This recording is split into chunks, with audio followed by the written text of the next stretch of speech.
अरे सोनिया, तुम अभी तक तैयार नहीं हुई। प्रिया को लेने स्टेशन चलना है। उत्साहित देव ने कहा तो यकीन ही नहीं हुआ कि आज मैं उसी प्रिया से मिलूंगी जिसने मेरी शादीशुदा जिंदगी का सारा आकर्षण ही चुरा लिया था।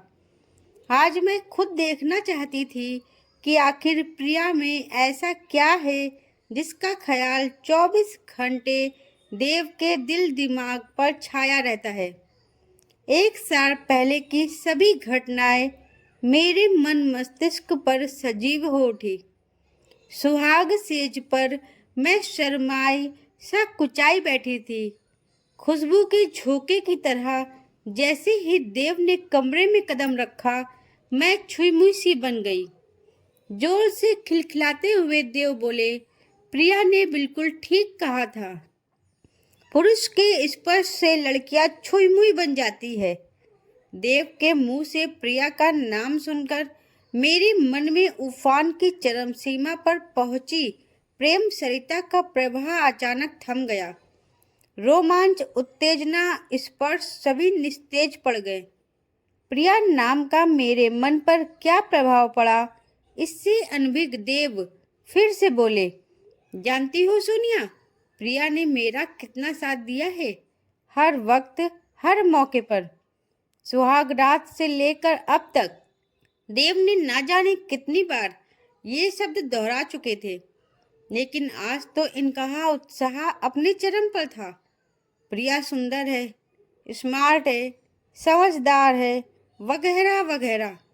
मुझे तो क्या, किसी भी औरत को पति के मुंह से अपनी प्रेमिका की तारीफ नागवार गुजरती होगी। मुझे भी कोफ्त तो होती थी जब प्रिया के साथ अपने पुराने दिनों की बातें देव मेरे साथ शेयर करते थे। बस चलता तो तुरंत अलीगढ़ छोड़कर बनारस चली जाती। लेकिन माँ की सीख याद आ गई, सोनिया, अपनी बहनों की तरह कोई हरकत मत करना। बचपन से ही मैं दिलेर किस्म की थी। अन्याय तो मुझसे बर्दाश्त नहीं होता था। एमए की परीक्षा देकर लौटी ही थी कि पापा ने मेरे लिए योग्य वर की तलाश शुरू कर दी। मुझे आज भी याद है, जब देव अपनी माँ के साथ मुझे देखने आए थे, उनके चेहरे पर मुस्कुराहट थी। वो बार बार छुप छुप कर मुझे ही देख रहे थे, लेकिन उनकी रौबदार माँ मुझसे सवाल पर सवाल दागे जा रही थी। ऐसे सवाल जो आईएएस और आईपीएस इंटरव्यू में भी शायद नहीं पूछे जाते होंगे। मैं ऊब चुकी थी और बार बार उठने की कोशिश कर रही थी, मगर माँ मुझे इशारे से बैठा देती। उन लोगों ने मुझे पसंद कर लिया और 8 दिन बाद सगाई की रस्म पक्की करने के बाद तय करके चले गए। मैं अपनी खीज रोक नहीं पाई। मम्मा, मुझे अभी शादी नहीं करनी है। मैं आगे पढ़ना चाहती हूँ, कुछ करना चाहती हूँ। वो सब शादी के बाद कर लेना। तो बड़ी भाग्यवान निकली जो माँ बेटे खुद चल कर आए हैं। दहेज की भी कोई मांग नहीं रखी है। सोने पे सुहागा। देव इकलौते हैं, ससुर जी भी नहीं रहे। सास को तो तू संभाल ही लेगी। इकलौते हैं तो लाडले भी बहुत होंगे। एक तो करेला, उस पर नीम चढ़ा, मैंने गुस्से में कहा। मैं ससुराल में हूँ, इस बात का एहसास मुझे तब हुआ जब पड़ोस की औरतों ने मेरी खूबसूरती का बखान किए जाने पर सास को टिप्पणी दी, ज़्यादा मत फुलाओ बहू को, नहीं तो घमंड चढ़ जाएगा। सुंदर लड़कियों की बुद्धि तो होती नहीं है। मन तो हुआ कोई करारा सा जवाब दे दूं, पर सोचा कम से कम आज तो घूंघट की लाज रख लेनी चाहिए। सुहाग कच्छ साधारण ही सजा हुआ था।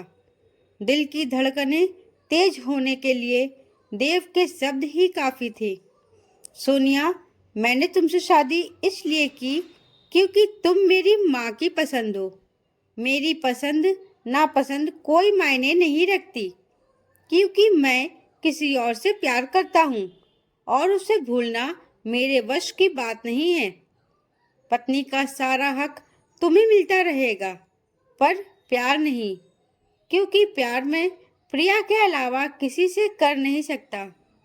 ओह, तो प्रिया नाम है उसका, जिसे देव का प्यार मिला। जिंदगी में मैं पहली बार अपमान में डूब गई। ये सब सुनने के बाद और क्या बाकी रह जाता है कहने सुनने को। उस रात मैं वही सिमट कर सो गई। ये तो अच्छा हुआ कि उसने मुझे छुआ नहीं, क्योंकि मेरी स्थिति वैसी नहीं थी कि मैं ये सहन कर सकती। लेकिन इसके बाद तो जैसे मुझे सब सहने की आदत सी हो गई। सास के कड़वे बोल, आए दिन की नुक्ताचीनी, ऊपर से पति की उपेक्षा। सोचती, क्या शादी के बाद औरत इस कदर मजबूर हो जाती है। सासू जी को लाख कोशिशों के बाद भी मैं खुश नहीं कर पाई। देव के लिए भी मैंने क्या कुछ नहीं किया। एक रात अपना स्वाभिमान बेचकर मैंने देव से पूछा, आखिर मेरी किस गलती की सजा तुम मुझे दे रहे हो। मुझे पहले पता होता तो मैं हरगिज तुम्हारी जिंदगी में न आती, लेकिन तुमने मुझे बताया ही नहीं। मेरे आंसुओं का असर था या रात की खुमारी, मर्द की कमजोरी थी या उसके अहम की संतुष्टि। देव ने मेरे समर्पण को स्वीकार कर लिया। फिर तो हर रात समर्पण का यह सिलसिला चल निकला। इन्हीं अंतरंग पलों में मैंने देव से कहा, सच तो यह है देव, शुरू शुरू में मैं जब यहाँ आई तो यहाँ की किसी चीज से मुझे लगाव नहीं था, लेकिन जाने कब और कैसे मुझे तुम्हारी हर चीज से प्यार हो गया। मुझे नहीं पता तुम मेरे बारे में क्या सोचते हो, लेकिन मुझे तो ऐसा लगता है कि मैं तुमसे कभी अलग नहीं रह पाऊंगी। नहीं जानती मेरा अनुमान सही था या गलत, पर ऐसा महसूस हुआ कि उसके दिल का एक कोना थोड़ा पिघल गया। उसने कहा, सोनिया, तुमसे कुछ भी छिपाना नहीं चाहता। तुम्हारे बिना अब तो मैं भी खुद को अधूरा सा महसूस करने लगा हूँ। तुम अब मेरी आदत बन गई हो, पर कैसे कहूँ कि तुम्हारे पास रहता हूँ तो मुझे वो सुकून नहीं मिल पाता जो मुझे प्रिया के पास मिलता है। एक तरह से वो मेरा मानसिक संबल है। अपमान, दुख और शर्म का मिला जुला भाव मेरे चेहरे पर फैल गया, जिसे देव अंधेरे में न देख सका। उसे सिर्फ मेरे शरीर की जरूरत थी, जिसे वो हक का नाम दे रहा था। लेकिन क्या पत्नी सिर्फ इस हक की तमन्ना करती है? वो ये भूल गया था कि शारीरिक जरूरत की पूर्ति से अधिक जरूरत एक पत्नी को मानसिक संबल की होती है, जिसका अधिकार उसने प्रिया को दे रखा था। मैंने पूछा, अगर तुम्हें प्रिया से इतना प्यार है तो माँ को बताया क्यों नहीं? बताया था, लेकिन माँ नहीं मानी, क्योंकि वो एक साधारण नर्स है। मेरा सारा शरीर ईर्ष्या से सुलग उठा। इसलिए देव पूरी पूरी रात मोबाइल ऑन करके व्हाट्सएप देखता रहता है। सच, जिसे हम प्यार करते हैं उसे पाने के लिए चाहे जितने प्रयास मिन्नतें क्यों ना कर ले, जब तक वो हमें ना चाहे हम उसे नहीं पा सकते। मुझे लगा मैं हार चुकी हूँ। देव को मैं धीरे धीरे पा रही हूँ। ये भ्रम एक बारगी टूट गया था। फिर भी सासू जी से ये सवाल जरूर पूछा कि सब कुछ जानते बूझते हुए उन्होंने मेरी जिंदगी बर्बाद क्यों की। ताजुब है, तुम्हें अभी तक नहीं पता कि मैंने अपने बेटे की शादी प्रिया से क्यों नहीं की? उन्होंने जवाब देने के बजाय मुझसे ही सवाल पूछा। इसलिए क्योंकि प्रिया के गर्भाशय में ट्यूमर था। अगर ऑपरेशन द्वारा उसके गर्भाशय को निकाला नहीं जाता तो कैंसर हो सकता था।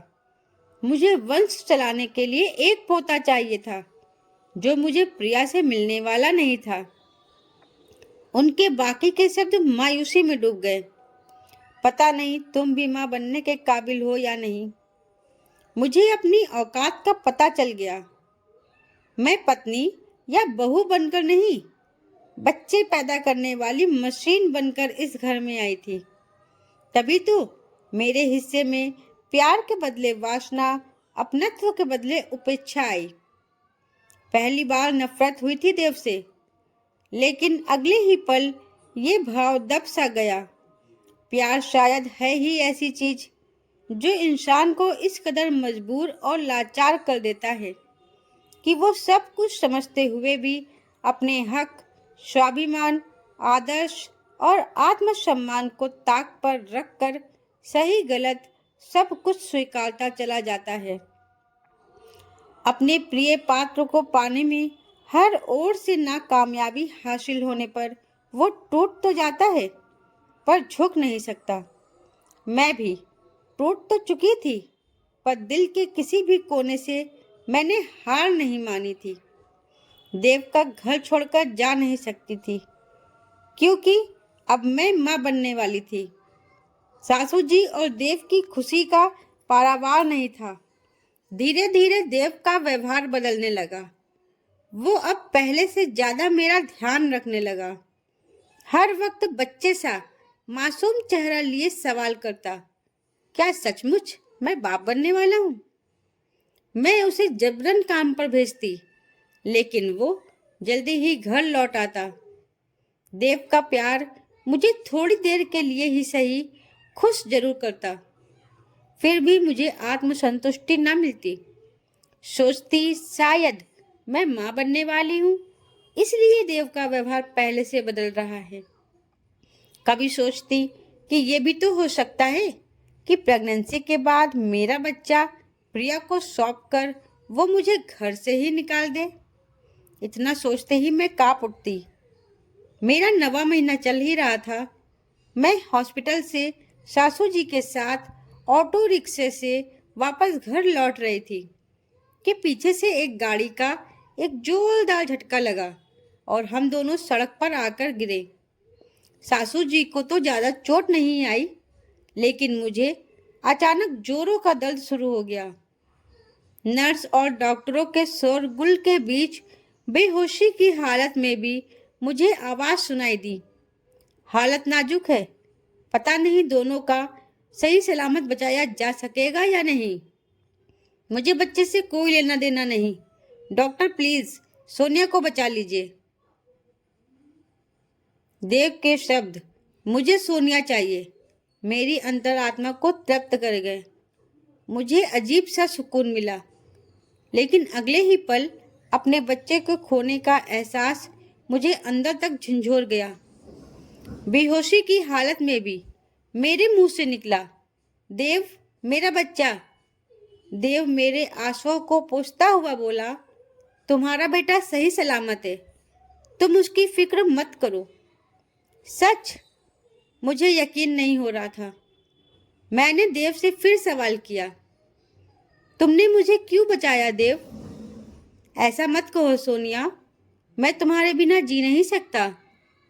जब मैं तुम्हें यहाँ लाया तुम्हारी हालत बेहद नाजुक थी, प्रिया भी यही थी, काफ़ी ब्लीडिंग हो चुकी थी। मैंने उसकी ओर देखा तो वो बोली, देव बच्चे को ही। आगे के शब्द खो गए, लेकिन मुझे मेरी मंजिल दिखा गए। मैं सोचने लगा, क्या एक औरत इतनी स्वार्थी हो सकती है? लेकिन फिर सोचा, प्रिया का तुमसे क्या मोह, जब मैं तुम्हारे नज़दीक रहकर तुमसे इतना प्यार पाने के बावजूद अपने सुख की सोचता रहा। असली कसूरवार तो मैं ही हूँ कि मैंने प्रिया को इस हद तक बढ़ने दिया कि वो तुम्हारा बुरा सोचे। मेरी अंतरात्मा तुम्हारे जीवन के लिए पुकार उठी और ईश्वर ने मेरी सुन ली।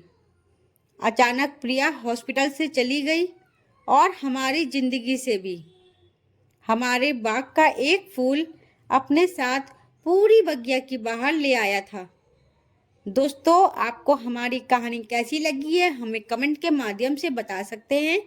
दोस्तों, कहानी अच्छी लगी हो तो वीडियो को लाइक शेयर सब्सक्राइब करना मत भूलिएगा। धन्यवाद।